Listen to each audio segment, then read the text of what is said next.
মৰমৰ ছাত্ৰ-ছাত্ৰীসকল, আজি আমি 2019 বৰ্ষৰ হাইস্কুল শিক্ষান্ত পৰীক্ষাত অনুষ্ঠিত হৈ যোৱা সমাজ বিজ্ঞান প্ৰশ্নকাকতখনৰ সমাধান কৰিম। এই প্ৰশ্নকাকতখনে তোমালোকৰ আগন্তুক HSC পৰীক্ষাত বহু প্ৰকাৰে সুবিধা কৰিব। তোমালোকে ভিডিঅ'টো স্কিপ নকৰাকৈ এবাৰ ভালদৰে শুনি যাবা। একৰ ক নম্বৰ প্ৰশ্ন দিছে 1932 চনত সাম্প্ৰদায়িক বাটোৱাৰা ঘোষণা কৰা ব্ৰিটিছ প্ৰধানমন্ত্ৰীজন আছিল। কোন আছিল? ৰামছে মেকডোনাল্ড। খ নম্বৰ হ'ল কোন চনত ব্ৰিটিছসকলে অসমত দাহ প্ৰথা বিলুপ্তি ঘটাইছিল? 1863 চনত। গ নম্বৰ হ'ল কোন জোনাকীৰ প্ৰথম সম্পাদক আছিল? চন্দ্ৰকুমাৰ আগৰৱালা। ঘ নম্বৰ প্ৰশ্ন চাবা ভাৰতৰ কোন দ্ৰৌপদী নৃত্য অন্ধ্ৰপ্ৰদেশৰ? কুচিপুড়ি। এবিধ অনৱীকৰণযোগ্য সম্পদৰ নাম লিখা। প্ৰাকৃতিক গেছ। 6 নম্বৰ প্ৰশ্নটো দিছে কি সেউজগৃহ গেছবোৰৰ ভিতৰত কোনবিধ গেছ গোলকীয় উত্তাপৰ বৃদ্ধিৰ বাবে দায়ী? কাৰ্বন ডাই অক্সাইড। কুৱেশ্যন নম্বৰ দ্বিতীয় ছত কি দিছে চাবা পৃথিৱীৰ দীৰ্ঘতম পৰ্বত শ্ৰেণীটো হ'ল এণ্ডিছ পৰ্বতমালা। কোনজন ব্যক্তি ভাৰতৰ সংবিধানৰ খচৰা কমিটিৰ সদস্য নাছিল? জৱাহৰলাল নেহেৰু। গান্ধীজীয়ে কেতিয়া সবৰমতী আশ্ৰমৰ পৰা সাগৰৰ পাৰৰ দাণ্ডিলৈ লোণ আইন ভংগ কৰিবলৈ যাত্ৰা কৰিছিল? সবৰমতী আশ্ৰম আৰু সাগৰৰ পাৰৰ দাণ্ডিৰ দূৰত্ব কিমান? 1932 চনত 12 মাৰ্চ আৰু 385 কিলোমিটাৰ। অসম এছ'চিয়েশ্যনৰ প্ৰথম অধিৱেশনত নিৰ্বাচিত হোৱা সভাপতি আৰু সম্পাদক গৰাকীৰ নাম লিখা। সভাপতি আছিল প্ৰভাত চন্দ্ৰ বৰুৱা আৰু সম্পাদক কোন আছিল? মাণিক চন্দ্ৰ বৰুৱা। ওজাপালিৰ দুটা ভাগৰ নাম লিখা। উদাহৰণ দিয়া। ওজাপালিৰ দুটা ভাগৰ নাম হ'ল ব্যাসৰ ওজা আৰু সুকন্নানী ওজা। কুৱেশ্যন নম্বৰ 5 দিছে স্বদেশী আন্দোলন দুৰ্বল কৰাৰ বাবে ব্ৰিটিছ চৰকাৰে কি কৰ্মপন্থা লৈছিল? আন্দোলনৰ নেতাসকলৰ পৰা চৰকাৰে সঁহাৰি লাভ কৰিছিল নে? এনচাৰ লিখিবা। স্বদেশী আন্দোলন দুৰ্বল কৰাৰ বাবে ব্ৰিটিছ চৰকাৰে লৰ্ড কাৰ্জনৰ জৰিয়তে কংগ্ৰেছ নেতাসকলক হাতৰ মুঠিত ৰখাৰ বাবে ব্ৰিটিছ চৰকাৰৰ দ্বাৰা আৰোপিত উপাধি, পদক আৰু পদ কংগ্ৰেছৰ নেতাসকলক প্ৰদান কৰিছিল। উদাৰপন্থী কংগ্ৰেছৰ সদস্যক উচ্চ ন্যায়ালয়ৰ বিচাৰপতি পদ, ব্ৰিটিছ সংসদৰ সদস্য পদ, ভাইচৰয় পৰিষদৰ সদস্য পদ নতুবা প্ৰাদেশিক পৰ্যায়ৰ লোভনীয় সদস্য পদ যাচিছিল, কিন্তু তথাপি স্বদেশী আন্দোলন দুৰ্বল কৰিব পৰা নাছিল। আন্দোলনত অংশগ্ৰহণকাৰী নেতাসকলৰ পৰা চৰকাৰে সঁহাৰি লাভ কৰা নাছিল। ইয়ালৈকে লিখি হ'ব। কুৱেশ্যন নম্বৰ 3 5 নতুবাটো প্ৰশ্ন যিটো আছে এইটো ষ্টাৰ দি ৰাখিবা। প্ৰশ্ন কি দিছে চাবা স্বদেশী আন্দোলনত প্ৰাৰম্ভিক কাৰ্যসূচী কি আছিল? প্ৰতিবিধ কাৰ্যসূচী চমুকৈ উল্লেখ কৰা। তাৰপৰা স্বদেশী আন্দোলনৰ প্ৰাথমিক কাৰ্যসূচী আছিল 1 নম্বৰটো কি দিছে জনতাৰ মাজত ব্ৰিটিছ চৰকাৰৰ ষড়যন্ত্ৰৰ প্ৰচাৰ কৰিছিল যাতে বংগ বিভাজনৰ ৰোধ কৰিব পাৰে। বংগ বিভাজনৰ বিৰুদ্ধে তেওঁলোকক জনজাগৰণ গঢ়ি তুলিবলৈ সক্ষম হৈছিল। হিন্দু মুছলমানৰ মাজত থকা সম্প্ৰীতি যাতে বিঘ্নিত নহয় তাৰ বাবে তেওঁলোকে লিখনি আৰু সভা সমিতিৰ মাধ্যমেৰে জনতাৰ মাজত বংগ বিভাজনৰ প্ৰচাৰ চলাইছিল। 3 নম্বৰটো পইণ্ট হ'ল কি বংগ বিভাজনৰ বিৰুদ্ধে জনমত গঠনৰ উদ্দেশ্যে পোনপ্ৰথমে জনতাৰ স্বাক্ষৰ সংগ্ৰহৰ অভিযান হাতত লৈছিল আৰু প্ৰায় 70,000 স্বাক্ষৰ সম্বলিত প্ৰতিবাদ পত্ৰ ভাৰত সচিবৰ হাতত অৰ্পণ কৰিছিল। 4 নম্বৰ পইণ্ট ৰিপন কলেজৰ ছাত্ৰসকলে শ্ৰেণীকোঠা ত্যাগ কৰি আন্দোলনত ভাগ লৈছিল আৰু ছাত্ৰ সমাৰোহ অনুষ্ঠিত কৰি প্ৰতিবাদ সাব্যস্ত কৰিছিল। প্ৰতিবাদী ছাত্ৰসকলে কেন্দ্ৰীয় সংগ্ৰাম সমিতি গঠন কৰিছিল। 5 নম্বৰ পইণ্টত লিখিবা বিদেশী সামগ্ৰী বেচা কিনা বন্ধ কৰিবলৈ ছাত্ৰসকলে ব্যৱসায়িক প্ৰতিষ্ঠানত পিকেটিং কৰাৰ সিদ্ধান্ত লৈছিল। বিদেশী বস্ত্ৰ আৰু বিদেশী সামগ্ৰী দাহ কৰিছিল। কুৱেশ্যন নম্বৰ 6 চাবা স্বদেশী আন্দোলনৰ 3টা অৱদান আলোচনা কৰা। স্বদেশী আন্দোলনৰ 3টা অৱদান হ'ল স্বদেশী আন্দোলনে ভাৰতবাসীক গণ আন্দোলন সম্পৰ্কে এক ৰাজনৈতিক শিক্ষা দিবলৈ সক্ষম হৈছিল। দেশৰ বেছিভাগ মানুহ আন্দোলনত সমবেত হ'লে গণ আন্দোলন যে জয়যুক্ত হ'ব পাৰি সেই কথা ভাৰতীয় বুজি পাৰিছিল। 2 নম্বৰ পইণ্টত দেখিবা বংগভংগ কেন্দ্ৰ কৰি জাতীয় কংগ্ৰেছৰ চিন্তা কৰ্মত পৰিৱৰ্তনৰ সূচনা হৈছিল। একমাত্ৰ গণ সংগ্ৰামৰ যোগেদিহে ভাৰতীয় উন্নতি সম্ভৱ এই ভাৱনা স্বদেশী আন্দোলনে জাতীয় কংগ্ৰেছক প্ৰদান কৰিছিল। 3 নম্বৰ পইণ্টত স্বদেশী আন্দোলনে ভাৰতৰ অৰ্থনীতি আৰু শিল্প বিকাশত যথেষ্ট অৱদান আগবঢ়াইছিল। ভাইচৰয় লৰ্ড কাৰ্জনে শাসন আৰু শোষণ একেলগে চলাই যোৱা হ'ব বুলি ঘোষণা কৰা দাম্ভিক উক্তিৰ যথোচিত উত্তৰ বংগবাসীয়ে বিদেশী পণ্য বৰ্জন, স্বদেশী পণ্য ব্যৱহাৰ আৰু স্বদেশী শিল্প গঢ়ি তোলা মানসিক দৃঢ়তা একাগ্ৰতাৰে প্ৰদান কৰিছিল। 4 নম্বৰ পইণ্ট হ'ল কি স্বদেশী আন্দোলনৰ যোগেদি ভাৰতীয় ব্ৰিটিছ ভাৰতীয়ই ব্ৰিটিছ চৰকাৰৰ ওচৰত স্বৰাজ দাবী কৰাৰ সুযোগ লাভ কৰিছিল। তদুপৰি স্বদেশী আন্দোলনে ভাৰতীয় নাৰীৰ মাজত আন্দোলনৰ প্ৰৱণতা জগাই তুলিছিল। 5 নম্বৰ পইণ্ট লিখিবা, স্বদেশী আন্দোলনৰ মাজেৰে ভাৰতবৰ্ষৰ সহস্ৰ বিপ্লৱৰ সূচনা হৈছিল। আগ্নেয়াস্ত্ৰৰে দেশক স্বাধীন কৰাৰ প্ৰৱণতা এছাম আন্দোলনকাৰীৰ মনত গঢ়ি উঠিছিল। ভাৰতত 1857-58 চনৰ বিদ্ৰোহৰ কাৰণসমূহ আৰু অসমত ইয়াৰ প্ৰভাৱ চমুকৈ আলোচনা কৰা। চাই যাবা প্ৰশ্নটো। ব্ৰিটিছ সৈন্য বাহিনীত থকা ভাৰতীয় সৈন্যই এই বছৰতেই বিদ্ৰোহৰ ঘোষণা কৰি ভাৰতবৰ্ষৰ ব্ৰিটিছ শাসনৰ ভেটি কঁপাই তুলিছিল। ব্ৰিটিছ সাম্ৰাজ্যবাদী নীতি লৰ্ড ৱেলেছলিৰ বশ্যতামূলক মিত্ৰতা নীতি আৰু লৰ্ড ডেলহাউছিৰ চৰ্তবিলোপ নীতি আদিয়ে বিভিন্ন ভাৰতবাসীৰ ৰাজ্যক ব্ৰিটিছ সাম্ৰাজ্যত অন্তৰ্ভুক্ত কৰিছিল। এই ৰাজ্যসমূহৰ বঞ্চিত শাসকসকলৰ লগতে তেওঁলোকৰ সমৰ্থকসকলে ভাৰতীয় সৈন্যই যেতিয়া তেওঁলোকৰ বিভিন্ন দুৰ্দশাৰ প্ৰতিবাদত 1857 চনৰ 10 মে তাৰিখে মিৰাটত বিদ্ৰোহ ঘোষণা কৰিছিল, তেতিয়া এই বিদ্ৰোহ সৈন্যবাহিনীক সম্পূৰ্ণ সমৰ্থন আগবঢ়াই বিদ্ৰোহ শক্তিশালী কৰি তুলিছিল। ব্ৰিটিছ শাসন শোষণৰ বিৰুদ্ধে অসমৰ জনগণ জাগ্ৰত হৈ পৰিছিল আৰু 1857 চনৰ বিদ্ৰোহত অসমৰ অভিজাত শ্ৰেণীটোক ব্ৰিটিছ শাসন উফৰাই পুৰণি ৰাজতন্ত্ৰ প্ৰতিষ্ঠা কৰাৰ এক সোণালী সুযোগ প্ৰদান কৰিছিল। সেয়েহে 1857 চনত বিদ্ৰোহে অসমতো প্ৰতিক্ৰিয়া সৃষ্টি কৰিছিল। ব্ৰহ্মপুত্ৰ উপত্যকাৰ কিছুসংখ্যক লোকে অসমত অৱস্থান কৰা ব্ৰিটিছ সৈন্যবাহিনীত থকা ভাৰতীয় সেনাৰ মাজত অসন্তুষ্টি বিয়পাই অসমতো চিপাহী বিদ্ৰোহৰ সূত্ৰপাত ঘটাই ইংৰাজৰ খেদি আহোম ৰাজ পৰিয়ালৰ এজন কোঁৱৰক অসমৰ ৰজা হিচাপে প্ৰতিষ্ঠা কৰাৰ চেষ্টা কৰিছিল। উত্তৰ ভাৰতৰ যেতিয়া বিদ্ৰোহৰ আৰম্ভ হৈছিল, তেতিয়া অসমত ডিব্ৰুগড়ত প্ৰথম আছাম লাইট ইনফেণ্ট্ৰি আৰু গুৱাহাটীত দ্বিতীয় আছাম লাইট ইনফেণ্ট্ৰি নামৰ দুটা ৰেজিমেণ্ট আছিল। বিহাৰত সংঘটিত হোৱা চিপাহী বিদ্ৰোহৰ খবৰ বিয়পি পৰাৰ লগে লগে অসমত থকা দুয়োটা ৰেজিমেণ্টৰ লগতে শিৱসাগৰ আৰু ছয়খোৱাত থকা সৈন্য ছাউনীতো অসন্তুষ্টিত বিৰাজ কৰিছিল। কুৱেশ্যন নম্বৰ 8ত চাবা, অসমত 1857 চনৰ বিদ্ৰোহৰ গুৰুত্ব চমুকৈ আলোচনা কৰা।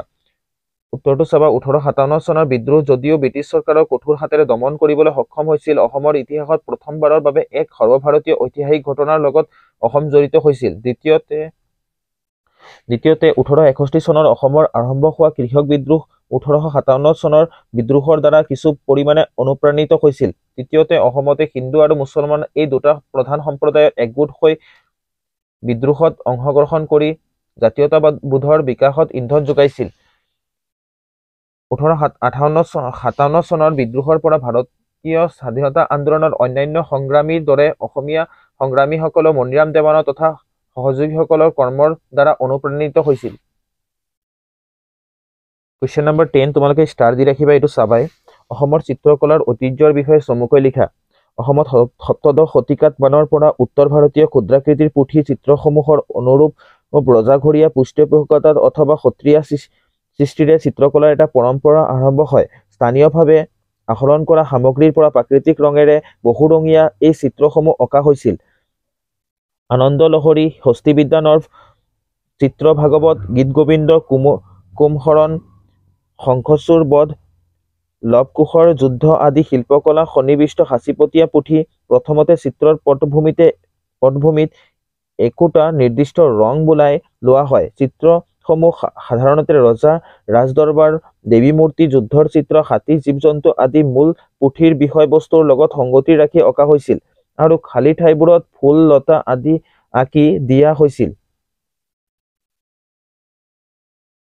সমুখাংশ আৰু পাৰ্শ্বাংশ দুয়ো ধৰণৰ চিত্ৰ অংকন কৰা দেখা যায়। মানুহ আৰু জীৱ-জন্তুৰ ছবিবোৰত মুখাৱয়বৰ নিখুঁত প্ৰকাশ, শৰীৰৰ অনুপাত, মনৰ অনুভূতি প্ৰকাশৰ সূক্ষ্ম কৌশল প্ৰয়োগ কৰা দক্ষতা দেখা নাযায়। চিত্ৰত সহজ সৰল আৰু যদিও দৃষ্টি নন্দন বুলিব পাৰি। ইংৰাজসকলৰ বিৰুদ্ধে অসমত বিভিন্ন ঠাইত কিদৰে ৰায়ত্ব সভাসমূহ গঢ়ি উঠিছিল চাবা, ইয়াৰ উত্তৰটো চাবা।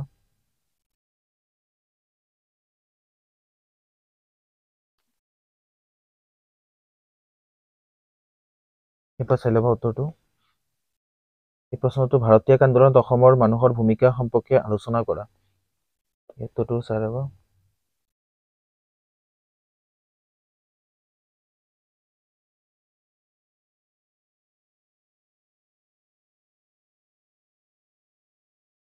কুৱেশ্যন নম্বৰ 12 টো ষ্টাৰ দিবা সম্পদ আৰু বিজ্ঞান প্ৰযুক্তিৰ মাজত থকা সম্পৰ্ক চমুকৈ আলোচনা কৰা ষ্টাৰ দিবা তাৰপৰা উত্তৰটো চোৱা মানুহৰ জীৱন ধাৰণৰ বাবে প্ৰয়োজনীয় আটাইবোৰ বস্তুৱে সম্পদ বোলা হয় মানুহে পৃথিৱীত বুকুতে থকা বায়ু পানী সূৰ্য ৰশ্মি মাটি গছ গছনি ফল মূল খনিজ পদাৰ্থ আদি মানুহৰ বাবে লাগতিয়াল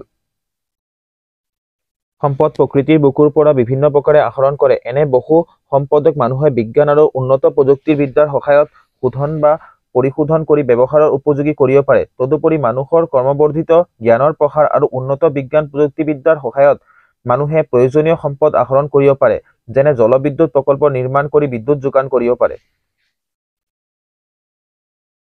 নম্বৰ 14 চাবা উত্তৰ আমেৰিকা মহাদেশৰ প্ৰধান পৰ্বত শ্ৰেণীটোৰ নাম কি ই মহাদেশখনৰ কোন অংশত অৱস্থিত ষ্টাৰ দি ল'বা এই প্ৰশ্নটো চাবা ৰকি পাৰ্বত্য অঞ্চল ই মহাদেশৰ পশ্চিম অংশত অৱস্থিত অসম চৰকাৰে 2014 চনত ঘোষণা কৰা ঔদ্যোগিক আৰু বিনিয়োগ নীতিৰ প্ৰধান লক্ষ্যবোৰ কি আছিল প্ৰশ্ন চাবা ৰাজ্যখনৰ পণ্য উৎপাদনকাৰী খণ্ড সেৱা খণ্ডৰ লগতে বিভিন্ন অৰ্থনৈতিক কাৰ্যকলাপৰ বিকাশ ঘটাই ৰাজ্যৰ মুঠ ঘৰুৱা উৎপাদন বৃদ্ধি কৰা গ্ৰামাঞ্চলত জনমূৰি আয় নিয়োগৰ সুবিধা বৃদ্ধি কৰা ৰাজ্যখনৰ অতি ক্ষুদ্ৰ আৰু মধ্যমীয়া উদ্যোগৰ বিকাশৰ বাবে বিনিয়োগ কৰা বৃহৎ সংখ্যক দক্ষ লোকক সৃষ্টি কৰা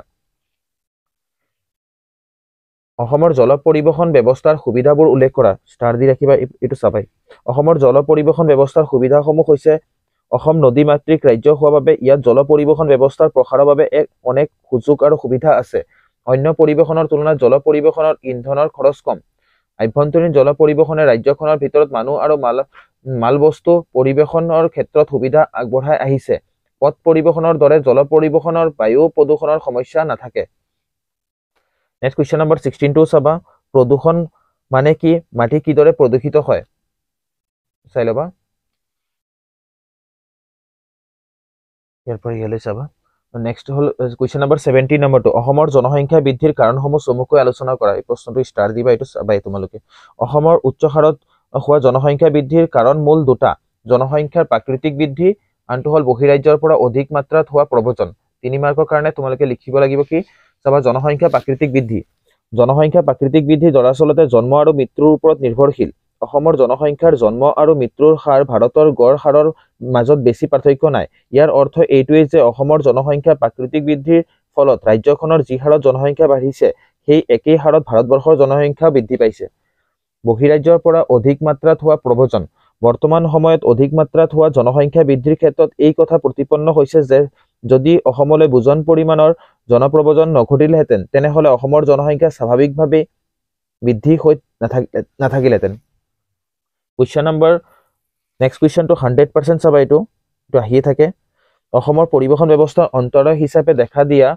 প্ৰধান কাৰণবোৰ উল্লেখ কৰা অসমৰ পৰিবহণ ব্যৱস্থাৰ উন্নয়নৰ অন্তৰায় হল পাহাৰ মালভূমি সমভূমি প্লাৱনভূমি জলাশয় আদিৰে বৈশিষ্ট্যপূৰ্ণ অসমৰ ভিন্ন ভূপ্ৰকৃতিৰ বাবে যাতায়াতৰ ব্যৱস্থা সম্প্ৰসাৰণ কৰাৰ ক্ষেত্ৰত যথেষ্ট অসুবিধা হয় অসমৰ ৰাজ্যখন ইয়াৰ পশ্চিমৰ ঠেক ভূখণ্ডৰ দ্বাৰা ভাৰতৰ সৈতে সংলগ্ন হৈছে সেইবাবে পৰিবহণৰ ক্ষেত্ৰত কিছু অসুবিধাৰ সৃষ্টি হয় নেক্সট হল কি বাটপথ নিৰ্মাণ আৰু মেৰামতিৰ বাবে অসমৰ মাটিৰ গুণাগুণৰ বিশেষ উপযুক্ত নহয় তদুপৰি বাৰিষা কালত হোৱা প্ৰবল বৰষুণৰ বাটপথ সহজতে নষ্ট হয় আনহাতে বাটপথৰ নিৰ্মাণত আধুনিক প্ৰযুক্তিৰ ব্যৱহাৰ নকৰা সহজতে বাটপথ নষ্ট হয় আধুনিক বিকাশৰ ক্ষেত্ৰত ভাৰতৰ অন্য ৰাজ্যৰ তুলনাত অসমৰ এতিয়াও পিছ পৰি আছে ফলত স্থল পৰিবহণ ব্যৱস্থাৰ উন্নতি হোৱা নাই নেক্সট কুৱেশ্যনটো 100% আছে এটোও চাবা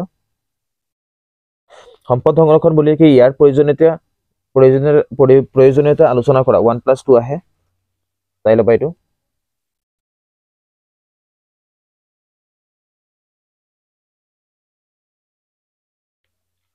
কুৱেশ্যন নম্বৰ 19 টো কৰিবা তোমালোকে অসমৰ এখন নক্সা মানচিত্ৰ আকাৰ তাত দিয়াসমূহৰ নাম সহকাৰে বহুৱা এটা তেল শোধনাগাৰ ৰপ্তানি বৃদ্ধি ঔদ্যোগিক পাৰ্ক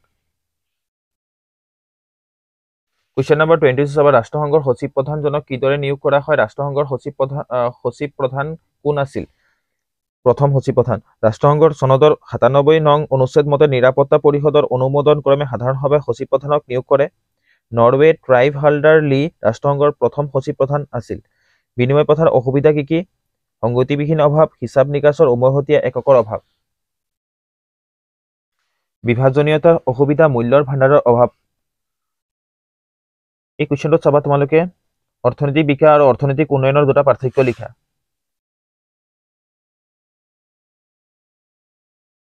কুৱেশ্যন নম্বৰ নেক্সট নতুবা দিয়া আছে মানৱ উন্নয়নৰ ওপৰত এতিয়া টোকা লিখা। নেক্সট কুৱেশ্যন নম্বৰ চাবা হ'ল ভাৰতীয় ৰিজাৰ্ভ বেংকৰ প্ৰধান কাৰ্যসমূহ আলোচনা কৰা। 100% দিবা, এইটো চাবা। 26 নম্বৰটো চাবা ৰাষ্ট্ৰসংঘৰ নিৰাপত্তা পৰিষদৰ এটি চমু বিৱৰণ দিয়া। ভাৰতবৰ্ষৰ অৰ্থনৈতিক সংস্কাৰৰ ক্ষেত্ৰত উদাৰীকৰণ ব্যক্তিকৰণ বিশ্বায়নে কিদৰে প্ৰভাৱ পেলাইছে চমুকৈ লিখা, এইটো চাই যাবা।